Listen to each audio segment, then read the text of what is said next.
inventRight co-founder here with another inventRight TV show. So we're going to talk about money, when you get paid and how you get paid, and how sometimes you can not get paid.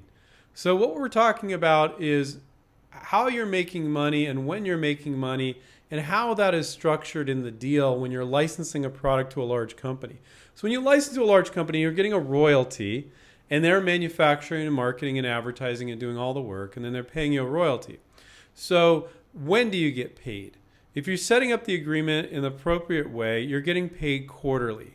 Occasionally I've seen it yearly or twice a year, but really very, very common. I'd say 98% of our students, when they get a licensing deal, they get paid quarterly. So that's every 3 months. So that's when you're getting paid.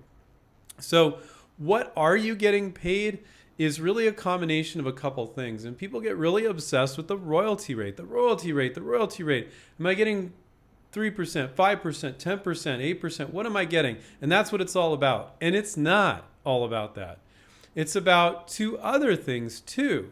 So if you're getting, let's say, an 8% royalty and the product is 99 cents and they're selling 1,000 units a year, you're going to be pretty unhappy with that royalty, okay? So those are the other two factors. The price of the product. Is it a $500 product? Is it a $49.99 product? $49.99 product?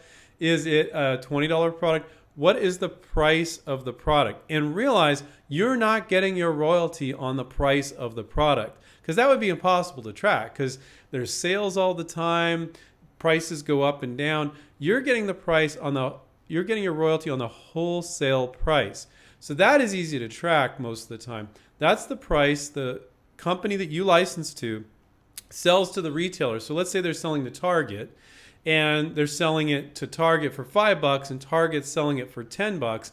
You're getting a royalty on that $5 because that's easy to track. If you need to go back and audit their books, very easy to track, see, and I've never had a student have to do that, but I'm just saying that's easy for them to track. But if there's discounts and sales, which there always is these days, it's impossible to track that, what they're getting at retail, except if they're selling the product directly from their website. But you got to kind of worry about that and go, well, if they're not in any major retailers, is that making sense? But sometimes it might make sense to get it on the retail price because they're selling direct to the consumer. So you just adjust what the royalty rate is. So going back, it's the royalty rate, which I would say ranges from 2 to 10%, 5% being very common for consumer products.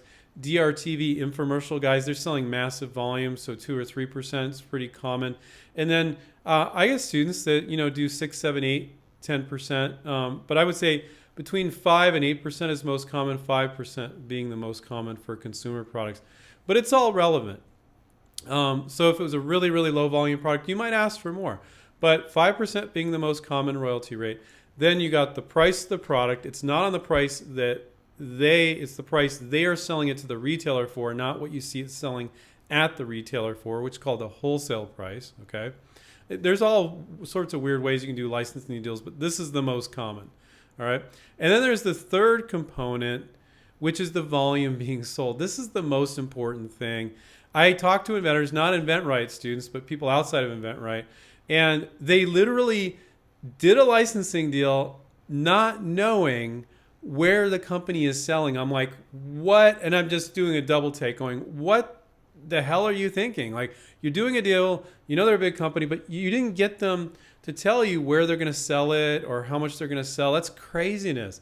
So are they selling 5,000 units a year? Are they selling 50,000, 500,000 units a year? So you're going to add those three things together: the price of the product, the royalty rate, and the volume being sold. Price of the product, going back in the same order I was doing it before, actually, royalty rate, price of the product, and the volume being sold. So you multiply those.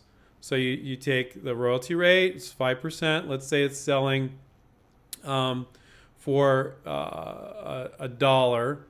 Okay, well, let's just say $1, just make it simple. So that'd be 5 cents. If it was $100, it'd be $5. And then you multiply that and go, oh, they're going to sell 200,000 units a year. So if it was $5 times 200,000 units a year, well, that'd be $1 million a year. Okay, but you got to run those numbers and get an idea of what they can sell. So you're getting paid your royalties every 3 months, and it's the royalty, the price of the product, and the volume being sold. So what I like to say is when you're licensing, you can have delusions of grandeur, and you're not delusional, because that big company, it's normal for them to sell 50,000 units, 100,000 units, 20,000 units, 10,000 units, whatever is relevant. Every product's going to be different. It's normal for them to do that, and it's not craziness, and you're not quitting your day job. You're not mortgaging your house and home to start a business. You're just getting this royalties coming in, and it's all on them to make that happen. And if they don't perform, you're going to take it back. So you're never really selling your idea. You're renting or leasing it, and the contract states if they don't meet these certain minimum guarantees or other clauses, you're going to get it back. So that's a little bit about when you're getting paid, how you're getting paid. And so hopefully you guys found that helpful. And I remind you guys, take care, keep inventing, and we'll catch up with you next time. See you guys. Bye.